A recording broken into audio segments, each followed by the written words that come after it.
여러분 안녕하세요. 오프로입니다. 여러분, 오늘은 여러분들의 소원을 이루는 데 도움이 될 만한 내용을 가지고 왔어요. 바로 소원을 빌 때 꼭 지켜야 하는 5가지입니다. 재밌겠죠? 제가 정말 많은 정보들을 접하면서 정리를 한 것이기 때문에 여러분들이 제 영상을 보시면 되게 많은 책을 본 것과 마찬가지예요. 여러분들의 시간을 아껴주는 채널? 근데 이걸 제가 다 안다고 해도 제 소원이 100% 이루어졌다는 건 아니에요. 왜냐면 실천하기 어려울 때가 있으니까. 이제 들어보시면 아시겠지만 이게 머리로 안다고 해도 가슴으로 받아들이고 실천하기가 쉽지 않은 부분이 있거든요. 그래도 이론상으로는 분명히 여러분들에게 도움이 될 내용이기 때문에 제가 정리를 해보았습니다. 자, 소원을 빌 때 꼭 지켜야 하는 5가지. 첫 번째는요, 부정형이 아닌 긍정형을 사용한다입니다. 이게 정말 중요한데요. 우리의 무의식은 부정형을 인식하지 못한다고 합니다. 예를 들어서 여러분 지금 수박 생각하면 안 돼요. 수박 생각하지 마요. 근데 지금 수박이 떠올랐죠. 그러니까 이게 뭐뭐 하지 마, 뭐뭐 하기 싫어, 뭐뭐는 안 돼, 이런 식의 어떤 부정어는 인식이 안 되고 그 대상만 인식이 된다라는 거예요. 나 지각하면 안 돼 라고 했을 때 우리 머릿속에는 지각을 하는 모습이 떠오른다는 거죠. 왜냐면 지각이라는 대상이 인식이 되는 거거든요. 근데 우리는 우리가 떠올리고 생각하는 것을 얻게 되거든요. 그래서 이걸 어떻게 써야 되냐면, 내가 원하지 않는 것이 있을 때 그 반대, 즉 내가 원하는 거에 초점을 맞춰서 소원을 빌어야 되는 거예요.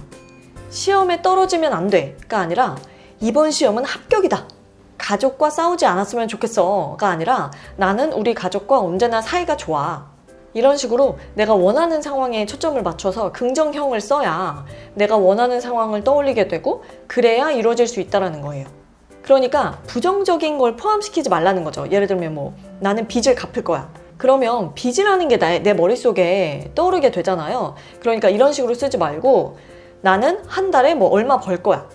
이렇게 좀 더 긍정으로 내가 원하는 방향에 초점을 맞춰서 써야 된다는 거죠.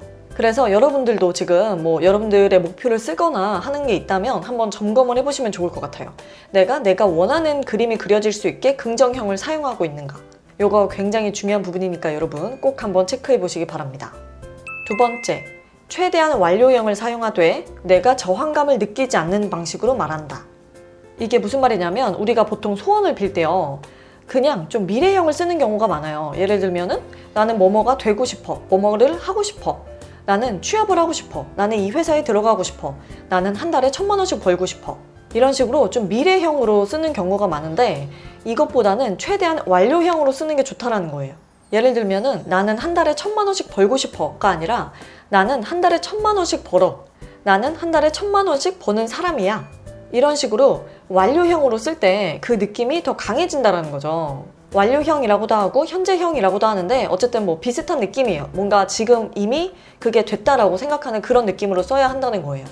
그래서 어쨌든 이런 식으로 쓰는 게 좋은데, 문제는 뭐냐면 내가 이렇게 말을 했을 때 나의 무의식이 저항을 할 수가 있어요.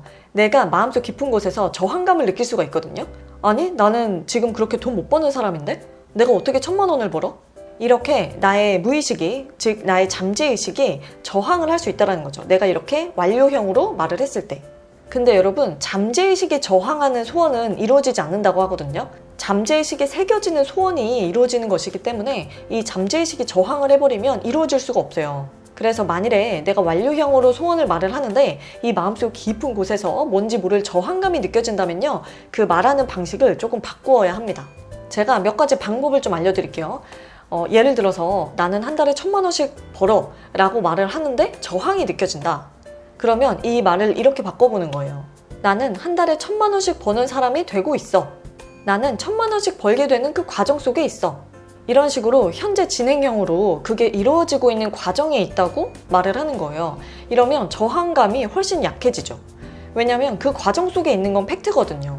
그래서 이런 방법이 있고, 아니면 이렇게 말하는 것도 좋아요. 나는 한 달에 1,000만 원씩 벌 자격이 있어. 나는 한 달에 1,000만 원씩 벌 자격이 있는 사람이야. 이것도 저항감을 낮추는 방법이고, 또 다른 방법으로는 의문형으로 하는 방법이 있습니다. 나는 왜 한 달에 1,000만 원씩 벌지? 나는 왜 한 달에 1,000만 원씩 벌게 됐지? 이런 식으로 이렇게 질문을 할 때 우리의 무의식이 답을 찾는다고 하거든요. 그래서 뭔가 이렇게 문장을 딱 끝내는 것보다 그렇게 의문형으로 던졌을 때 좀 더 이루어진 느낌이 들 수도 있고 저항감을 좀 낮출 수가 있어요. 이런 식으로 하는 거죠.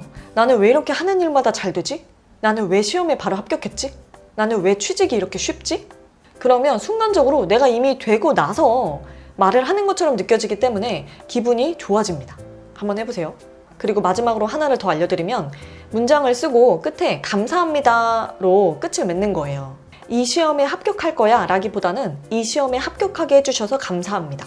이렇게 미리 감사하는 거예요. 한 달에 1,000만 원을 벌게 해주셔서 감사합니다. 멋진 애인이 생기게 해주셔서 감사합니다. 이렇게 감사를 이제 덧붙이게 되면은 사실 굉장히 좋죠. 저는 이 방법을 굉장히 많이 씁니다.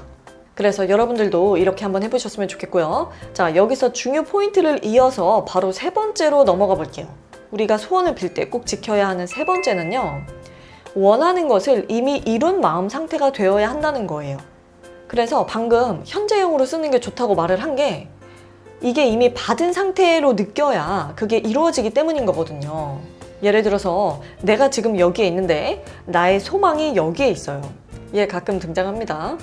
자, 이렇게 나는 여기에 있는데 내 소망이 여기에 있는 상태, 즉 내가 이거를 바라는 상태에서는요 이게 안 이루어진다는 거예요. 왜냐면 지금 내가 소망과 분리가 되어 있잖아요. 나에게 지금 이게 없기 때문에 얘를 바라는 상태일 때는 이루어지지 않는다라는 겁니다. 자, 그러면 어떻게 해야 되느냐? 이게 이미 나한테 있다고 생각을 해야 돼요. 그래야 이거 이미 내 거야 라는 그런 에너지를 방출하게 되고 그것에 맞는 현실이 나타나게 된다는 거죠. 여러분, 이거는 거울을 생각하면 되게 쉽거든요. 내가 이거를 이미 갖고 있는 상태를 거울에 비춰야 거울 속에 있는 나도 이걸 갖고 있는 상태일 거 아니에요. 내가 내 소망을 이룬 모습을 보고 싶다면 그 소망을 이룬 나의 상태를 비춰야 한다는 거죠. 내가 이미 이걸 받았어요, 감사합니다 라는 상태를 비출 때 거울 속에서도 그 모습을 볼 수 있게 된다는 거예요. 그래서 여러분들이 여러분들의 목표나 소원을 생각해 보시면서 이 부분을 한번 체크해 보시면 좋을 것 같아요. 나는 지금 거울에 어떤 모습을 비추고 있는가? 내가 보고 싶어하는 그 모습을 비추고 있는가? 아니면 결핍된 모습을 비추고 있는가? 내가 보고자 하는 그 모습을 비추고 계신가요, 여러분? 소원을 빌 때 지켜야 하는 네 번째, 지금 기분이 좋아야 합니다. 이거는 정말 중요한 얘기예요, 여러분. 제가 늘 말하잖아요. 지금 기분 좋은 게 제일 중요하다고? 지금 마음 편한 게 제일 중요하다고. 이게 지금 다 이어지는 건데요. 방금 말씀드린 세 번째 거. 내 소망을 이미 이룬 상태가 되는 거예요. 그게 되면은 자연스럽게 기분이 좋아집니다. 왜냐면 이룬 상태니까요. 내 기분이 좋을 때, 그리고 마음이 편할 때 나의 깊은 내면과 연결된다고 하거든요. 이거 저번에도 말씀드렸는데 그렇게 됐을 때 우리의 에너지 수준이 확 올라갑니다. 그리고 그것에 맞는 현실이 나타날 수 있게 되는 거예요. 그래서 제일 중요한 거는 기분이 좋은 거예요. 기분. 아까 그 세 번째, 내가 이미 소망을 이룬 상태를 유지하는 거를 내가 잘하고 있느냐 못하고 있느냐를 판단하는 기준은 뭐냐면요. 지금 내 기분을 보면 됩니다. 내가 지금 기분이 좋으면 내 소원이 이루어지는 방향으로 잘 가고 있다는 거예요. 근데 내가 지금 기분이 안 좋잖아요? 그거는 내가 소원이 이루어지는 방향으로 가고 있지 않다는 겁니다. 그래서 여러분들의 기분을 자주 체크하는 게 중요해요. 저는 정말 자주 체크하거든요. 제 기분을. 그래서 제가 조금만 다운되는 것 같으면 이제 빨리 원인을 찾아서 다시 제 기분을 좋게 만들어요. 여러분, 이제 알겠죠? 제가 왜 영상 초반에 이 모든 조건들을 알아도 소원을 다 이룰 수 있는 건 아니다라고 했는지. 왜냐면 이게 알아도 지키기가 쉽지가 않거든요. 매번 내가 원하는 걸 이룬 상태가 되는 게 쉽지 않죠. 항상 기분 좋은 감정을 유지하는 게. 근데 이게 소원을 이루는 지름길이기 때문에 어쩌겠어요. 연습을 해야죠, 우리가. 하다 보면은 정말 많이 좋아지고요. 어쨌든 기분이 좋다라는 것 자체가 우리가 원하는 것이기 때문에 이러보나 저러보나 저는 지키는 게 맞다고 생각합니다. 마지막 다섯 번째, 소원이 이루어지는 것을 의심하거나 결과에 집착하지 말아야 한다. 이게 정말 중요해요. 이게 안 돼서 다 된 밥에 콧밥 들이는 거거든요. 사람이 자꾸 의심을 하는 거예요. 아까 말한 것들을 잘 지키다가도 내 소원이 이루어진 상태를 잘 느끼고 기분이 좋게 잘 있다가도 시간이 지났는데 별로 상황이 달라지는 것 같지가 않아. 그러면 의심을 하는 거죠. 잠깐만, 이거 되는 거 맞아? 왜 안 되지? 아, 이거 나 꼭 돼야 되는데, 이거 실패하면 안 되는데? 이렇게 의심을 하고 그게 꼭 돼야 한다고 생각하는 결핍의 상태로 다시 빠지는 거예요. 그게 되어야 행복한 상태. 즉, 내가 지금은 행복하지가 않은 거야. 그럼 여러분, 거울에 뭐가 비칠까요? 결핍된 내가 비치겠죠? 그럼 현실은 똑같겠죠? 여기서 우리가 꼭 알아야 되는 게 뭐냐면 우리의 소원이 이루어지기까지 약간의 시간 딜레이가 있을 수 있다는 거예요. 왜냐? 우리가 지금까지 늘상 해오던 그런 부정적인 생각과 부정적인 말들이 있잖아요. 그게 지금 현실이 펼쳐지고 있는 거예요. 그러니까 얘 수습할 시간이 좀 있어야 될 거 아니에요?